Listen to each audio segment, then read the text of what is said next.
Bonjour les enfants, c'est papa. Mon mur est un asile psychiatrique à ciel ouvert et ma salle d'attente est toujours bondée. Bienvenue à la clinique les enfants. Pour faire 42 ans de pouvoir, écrit avant de partager. Pour faire 42 ans de pouvoir, Paul Biya a dû écarter le peuple de l'équation. La seule manière de faire 42 ans de pouvoir, en plongeant le peuple dans la misère, la souffrance, la désolation, en faisant du pays un pays économiquement sinistré, en transformant les populations en des zombies sur pattes, des populations haineuses. Pour faire 42 ans de pouvoir, il faut écarter le peuple de l'équation, en le divisant en tribus et en sous-tribus, en inoculant le virus du tribalisme dans les relations entre Camerounais, en faisant du tribalisme d'État le carburant qui anime les relations entre les Camerounais, c'est-à-dire en diviser pour mieux régner. Pour pouvoir faire 42 ans de pouvoir, il faut détruire la notion de peuple et te doter des populations haineuses et divisées. Ça, c'est ce que Paul Biya a réussi à faire. Pour sortir de 42 ans de soumission, 42 ans de décrépitude, 42 ans de brimade, 42 ans de zombification qui ont transformé les peuples camerounais en des petits zombies haineux sur pattes, il faut remettre le peuple dans l'équation. Il faut retransformer les populations en peuple.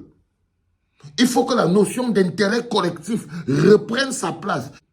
Il faut que la chèvre arrête de brouter là où elle est attachée.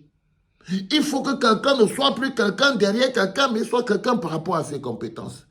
Il faut quitter du statut de population haineuse, zombifiée, divisée en tribus et en sous-tribus, en peuple uni, bloc, qui va dans une même direction, qui a un même projet collectif, qui a le projet Cameroun comme étant un projet pays et qui voit le Cameroun comme étant un pays, pas comme une somme de tribus, pas comme une somme de villages, parce que le Cameroun est une entité beaucoup plus compacte que ça.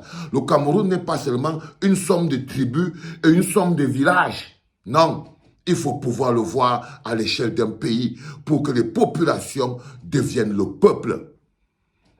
Aucune révolution ne peut être portée par un parti politique. Les révolutions sont portées par le peuple. Parce que c'est le peuple qui est oppressé et c'est le peuple qui a en lui la source et l'énergie et le carburant de la révolution. La révolution appartient au peuple. La révolution n'appartient pas à un parti politique. C'est le peuple qui fait sa propre révolution. Mais la révolution du peuple n'a de valeur et n'est productive que si elle est portée par une base politique solide.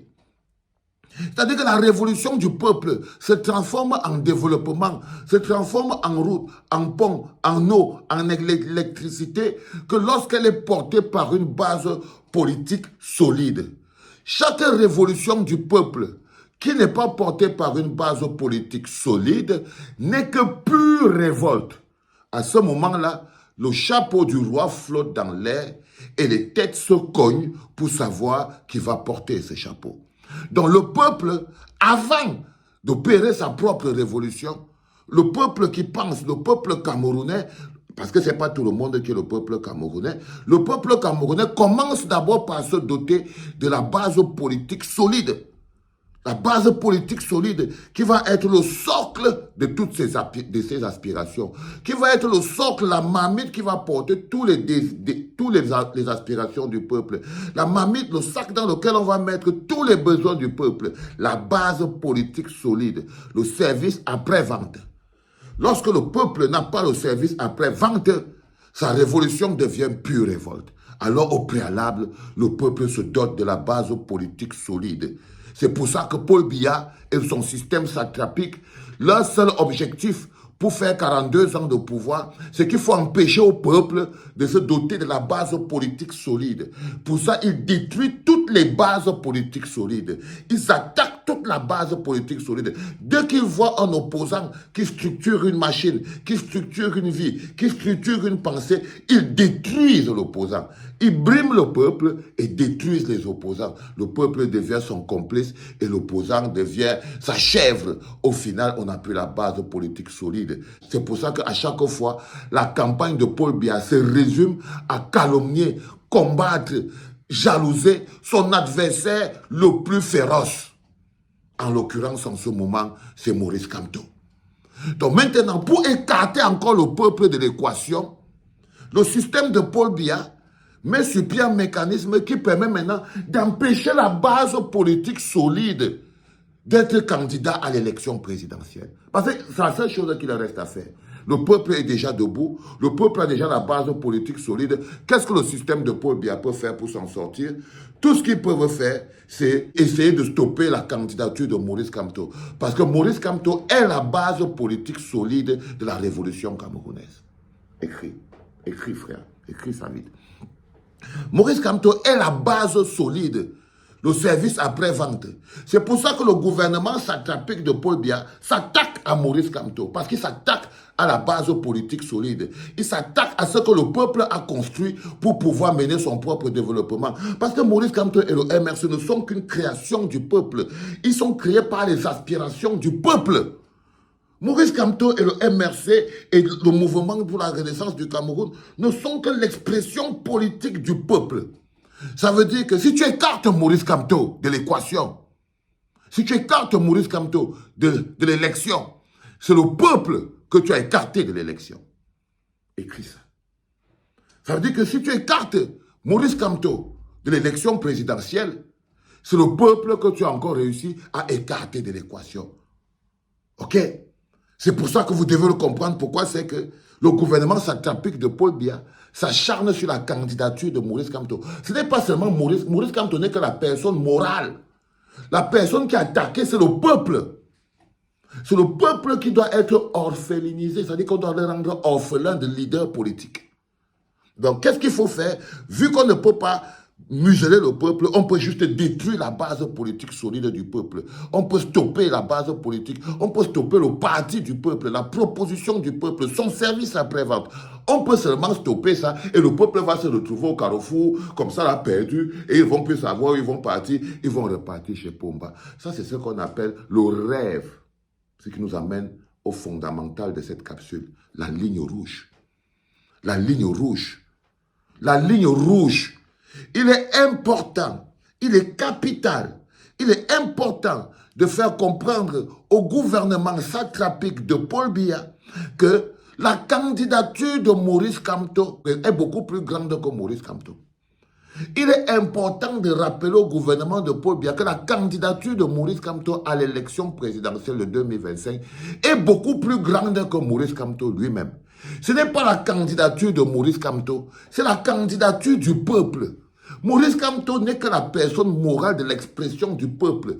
Tenter d'écarter Maurice Kamto de l'élection présidentielle, c'est vouloir écarter le peuple de l'élection présidentielle. Le peuple ne peut pas accepter de se faire écarter de sa propre élection présidentielle. Tentez d'imaginer un seul instant que vous allez peut-être imaginer l'élection présidentielle sans Maurice Kamto. C'est un peu comme si vous décidez de préparer le Ndolé sans allumer le feu. Sans allumer le feu. Et c'est ça qu'on appelle chez nous la ligne rouge. La ligne qui stoppe tout. La ligne qui bloque tout. Le premier combat, c'est pour ça que cette capsule doit être partagée au maximum. La ligne rouge. La ligne rouge qui fait qu'en ce moment, c'est le Cameroun qui s'arrête. On ne peut pas le permettre. Ce n'est même pas envisageable. C'est-à-dire qu'il faut faire comprendre à Paul Biya et à tout son gouvernement que dormir même en imaginant qu'ils peuvent imaginer l'élection présidentielle 2025 sans le peuple, c'est-à-dire Maurice Kamto, sans le candidat du peuple. Imaginez seulement, ça serait la pire des erreurs parce que c'est là où le pays s'arrête. C'est là où tout s'arrête. C'est la ligne rouge. La ligne rouge qui doit être bien matérialisée. Vous qui faites souvent les collages, vous faites les infographies et tout, matérialisez cette ligne rouge pour qu'ils comprennent très bien que nous, on sait où on part. Et on est pressé. Il ne peut y avoir une élection présidentielle au Cameroun sans le peuple. Le peuple est le candidat du peuple et du coup de Maurice Kamto. Ce n'est pas envisageable, ce n'est pas imaginable, il faut très bien que ça se fasse ressentir. Le peuple n'encaissera pas, ça ne passera, ce n'est même pas imaginable. Le pays devra s'arrêter pour qu'on rebatte rapidement les cartes. Parce que ça sera comme une course folle que le pays est en train de courir pour aller tomber dans le trou. Tenter seulement d'enlever la candidature de Maurice Kamto à l'élection présidentielle, c'est provoquer une déflagration au Cameroun. C'est écarter le peuple. C'est écarter le peuple de sa propre destinée. Matérialiser cette ligne rouge. Cette ligne rouge infranchissable. Cette ligne rouge qui, lorsqu'elle est... Dès qu'on imagine seulement qu'elle est franchie, on sait déjà que c'est le moment où le peuple descend et va tout stopper. Et va tout stopper. Mettez en lumière cette ligne rouge. Faites-le savoir et faites-le ressentir. Que le peuple n'acceptera pas de se faire écarter de l'équation. Et écarter Maurice Kamto de l'équation, c'est écarter le peuple de l'équation. Et le peuple ne pourra pas l'accepter. Pas en 2025. Pas en 2025. C'était papa, les enfants.